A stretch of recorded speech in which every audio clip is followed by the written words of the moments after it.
What's up, guys? My name is Phil. Welcome to the Detailing Workshop. So today I'm working on this black Camaro. It came in with a lot of issues. First of all, the vehicle had soap residue on it that had dried and stained the paint. Now when the customer came in, they were very distraught over this because it's a black vehicle, it's their pride and joy, they love this vehicle, and now they have these ugly, drippy water spot stains all over it. And it was basically from washing it, probably in the sun, with hard water. Don't know what type of shampoo it was, but whatever it was, it stained the paint to kind of ruin the whole finish. Now, the customer came to us and showed us the paint, what it looked like, told us what happened. We looked over the vehicle, we noticed it was in pretty bad shape. But here's what you do when you get a customer like that, and you get a vehicle like this. How do you go about giving an estimate? What are some of the questions and the things that you want to ask and the things that you want to look for? When you get a vehicle like this, you're going to try a few different things. You see water spots, you see residue, you may think, okay, let's hit it with some water spot removers, maybe an acidic soap that has descaling properties to it. Those things could work. That's what you want to start with. And then you work your way into other methods. So what we found is the descaling shampoo didn't work in this case because it's not necessarily fresh water spots, which that soap is going to help with. This is something a little bit more. So we tried a water spot remover, and that did help. It cut the minerals down a little bit, but that didn't do the trick 100%. Next is polishing. Now we started with an all-in-one type polish, and that helped dramatically. That cut about, I would say, about 25% or so of the water spots, and the residue came right off. We found that the residue was not really the problem. That would come off with just like a machine applied wax or sealant with a nice soft pad. It's just lightly stained into the paint. It wasn't a big deal. In fact, those types of stains you may see if you do an APC rinse and the APC stains the paint.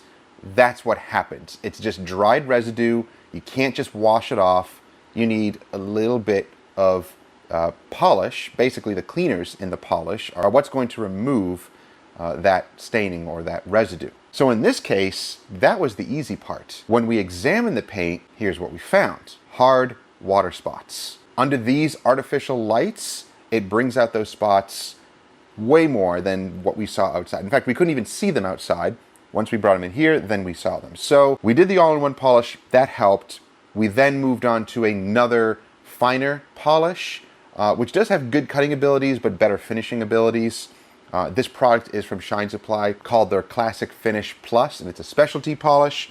And we found that this, with the Orange Lake Country, our usual pad, is just the perfect combo. Is it getting out all the swirls? No. That's not what we're attacking here. Yes, it's going to reduce them.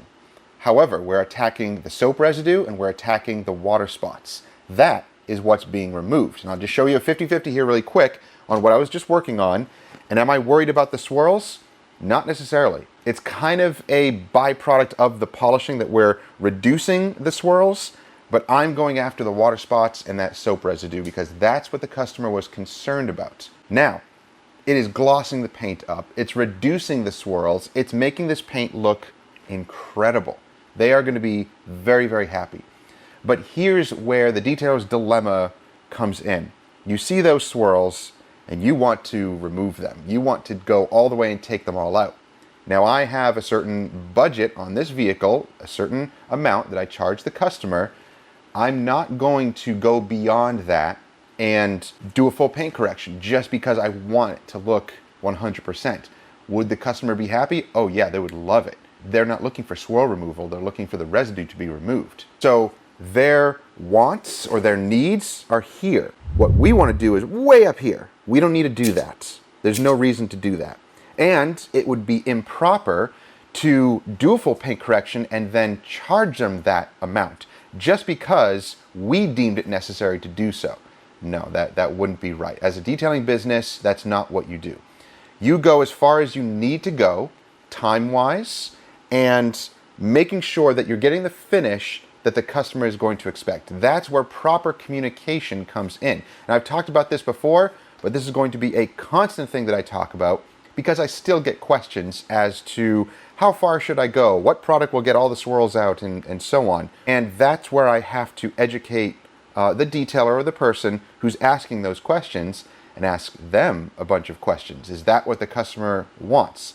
How long is it going to take you? How much are you charging? You're only charging $500 for a full paint correction and you're there maybe 2 days. Is that good money? Well, that's kind of up to you. If that's good money to you and you're happy with that, then that's one thing. That's totally fine and that's up to you. But across the board, that's not really a good price to charge for a full paint correction, because for one, it's a lot of time that you're spending. There's products that you're using up. There's wear and tear on your machines. There's pads that you're using, the wash process, the chemicals, all of that you have to take in consideration, as well as your time. Your time is very valuable. So it used to be kind of a thing in the past where detailers would boast about how many hours they spent on a vehicle, 40 hours, 60 hours, 80 hours, and the vehicle looked beautiful. However, are they getting paid that amount? For me, I'm shooting for $100 plus, sometimes even $200 an hour, because there's two of us. Remember that, it's my wife and I working, so we can get things done quicker than just one person. And I'm shooting for that $100 to $200 an hour mark. Now that's for my demographic. That's what works here. People pay that. It's not a problem and allows us to do quality work because we're getting paid our worth. That may differ for you and for other detailers. So don't compare from one detailer to another. You're only watching it on YouTube, and I know I'm addressing people here on YouTube because that's where the majority of this comes from. It's from people seeing things on YouTube and then simply assuming that that is just the norm across the board. That's what you should be doing, or that's what you should not be doing. That is simply not the case. Like I talk about in many of my videos on our other channel, there are so many variables to consider, different vehicles, different customer expectations. I find it kind of funny when I have comments come in that say, I would have done a full paint correction.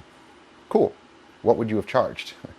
And if you were going to say that to my customer, would you even get that customer? Probably not, because the customer did not want a full paint correction. They wanted something specific within their budget.